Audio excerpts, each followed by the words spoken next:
During this section of the course, we're going to be taking a look at how to import data from an external source. Whether that external source is something simple, like a text file, or it's something more expansive and larger, such as a Microsoft Access database. Now, we're going to take a look at both of them here. But in this section, I'm going to create two pairs of videos. There's going to be an option for 2013 Excel and older, and then there's going to be videos for 2016 and newer. The interface is going to look a bit different based on the version that you're working at.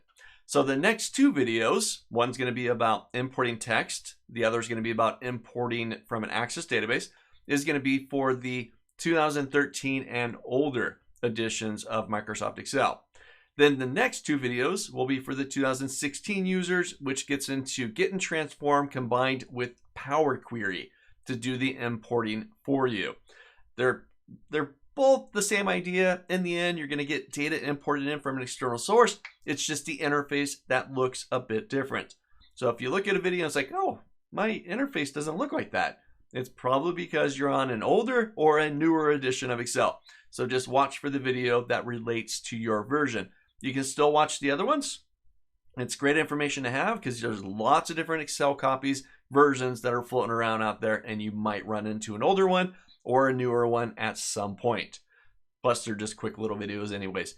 So let's jump in. Let's take a look at how we can import data from an external source into a Microsoft Excel.